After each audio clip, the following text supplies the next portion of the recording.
Hello, my name is Bailey Stevens, if you don't know me. I worship in the Nashville congregation of Brookside. And we're going to look at the things we've been looking at all this meeting and throughout this service in Ephesians chapter 4. Paul is urging in this chapter the church of Ephesus to put off the old self in verse 22 and be renewed to put on the new self created after the likeness of God in verses 23 through 24. A Christian must be completely transformed into a new man, separate and opposite from the old and sinful person that they were before. In verse 29 of Ephesians 4, Paul specifically talks about corrupt speech, and that's what I'm going to be talking to you about this afternoon. Let's look at Ephesians chapter 4 and verse 29 in the New King James Version first. Let no corrupt word proceed out of your mouth, but what is good for necessary edification, that it may impart grace to the hearers. And now let's read it in the English Standard Version. I kind of like that version a little bit better. Let no corrupting talk come out of your mouths, but only such as good for building up, as fits the occasion, that it may give grace to those who hear. The Greek word for corrupt that Paul uses means bad, rotten, or putrid. Now we can combine that with the modern sense of the word corrupt that we know, which is depraved, evil, and contaminated. And we can say that corrupt talk is the talk that is obscene, offensive, and corrupts others. Most people in the world engage in this perverse language, but it's also prevalent in the followers of God. Christians today need the wise words of the Apostle Paul just as much as Christians in his days needed them. But what kind of language is corrupt? How do we know we're talking in an ungodly manner? Well, there are several ways a person can speak corruptly, and many Christians have fallen into at least one of these pitfalls of controlling the tongue, and we're going to briefly look at just a few to begin. Number one, taking oaths is one. This is the same as swearing, whether in the Lord's name or on your mother's grave or whatever. James gives wisdom on how a Christian should act regarding these things in James chapter 5 and verse 12. But above all, my brethren, do not swear, either by heaven or by earth or with any other oath, but let your yes be yes, and your no, no, lest you fall into judgment.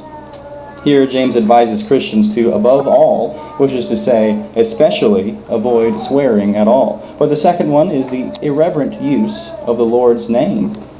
God's name is a beautiful thing, representing a being so powerful and so pure that we can't even really fathom it at all. But today, it's used as some sort of flippant slang or curse word. So treating the name of God with irreverence can be done by outright saying his name in a way that doesn't praise or honor him in some way, maybe when we're surprised or when we're angry. These situations have very little to do with the Lord, and when we say his name in an emotional outburst, we're referencing the creator of all things in an empty and careless way. Look at Exodus chapter 20 and verse 7. You shall not take the name of the Lord your God in vain, for the Lord will not hold him guiltless who takes his name in vain. People that are more careful often justify saying his name in an irreverent way by saying, well, I never actually said his name. This is called a euphemism. And this is just as sinful as saying his name with no reverence at all. Euphemisms were created so people could dishonor God and not really feel so bad about it. But moving on, number 3, profanity. It's relatively easy for Christians to identify and avoid these more blatant profanities or dirty words, as some call them. However, some Christians can still struggle with saying these words habitually or unconsciously. Number 4, dirty jokes.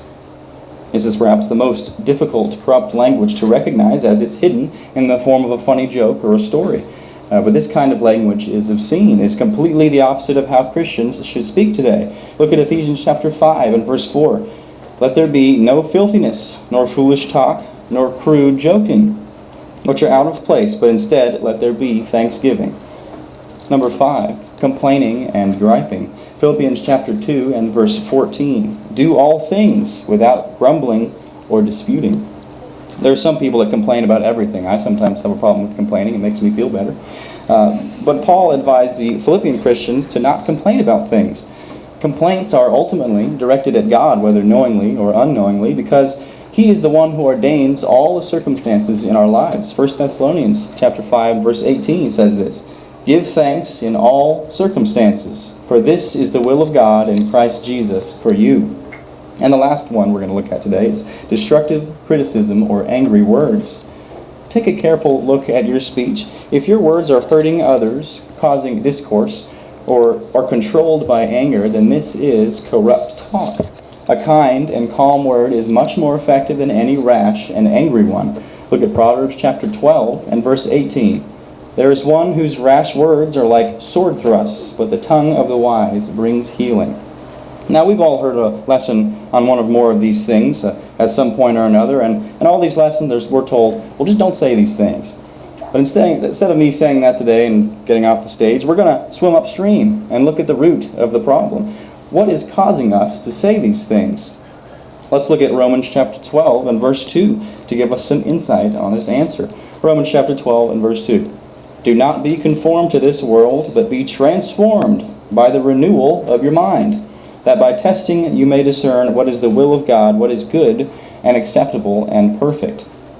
In order to change our actions and behavior, we have to change our thoughts. Oftentimes you'll find it easy to do God's will if you're constantly thinking about it, praying about it, and reading about it. Look at Philippians chapter 4, verses 8 through 9. We all know this one. Finally, brothers, whatever is true, whatever is honorable, whatever is just, whatever is pure, whatever is lovely, whatever is commendable, if there is any excellence, if there is anything worthy of praise, think about these things. Surround your thoughts with the Word, and your actions will follow. But this can go the other way as well. If we surround ourselves with the world constantly, then it's only human nature for the mind to be constantly thinking of worldly things. You are a spiritual sponge, and whatever you surround yourself with is what you will absorb.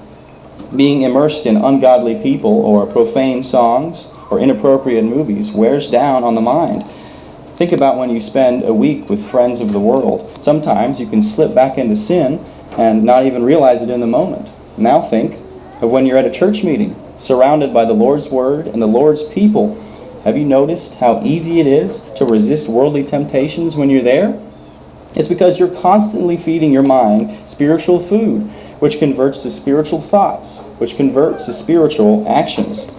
Now, there are plenty of ways to feed our minds spiritually today, and it works very similarly to a diet. In order to improve the health of the body, you replace the unhealthy with the healthy.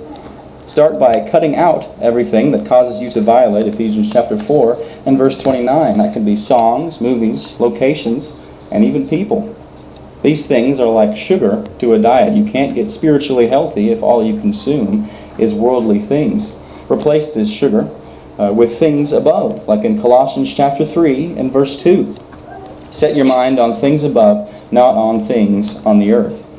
In this day and age, it's really, really easy to find and consume godly media. There are podcasts, songs, websites with more sermons than you can think of. I mean, there's Let the Bible Speak, Pure and Simple Bible, Christian Landmark, and that's just 3. There are many. There is a bottomless well of biblical knowledge just waiting to be discovered out on the internet. And even if you didn't use the internet as a resource, just reading the Bible regularly, very regularly, can do wonders for the soul. Now quickly, in conclusion here, Paul informed us in Ephesians chapter 4 and verse 29 that corrupt talk has no place in a Christian's life. Corrupt talk can include dirty words and jokes, destructive criticism, angry words, complaining, swearing, saying the Lord's name in an irreverent manner, and much more that I didn't even get to cover. To scrub our lives clean of this sinful way of speaking, we have to replace all the worldly influences in our lives with spiritual food for our minds. Doing so will not only aid you in having a cleaner and more positive manner of speaking, but will also naturally get you closer to God. Just as you can often tell where someone is from by listening to their accent, so people should be able to tell that you're a Christian by your transformed talk. Thank you.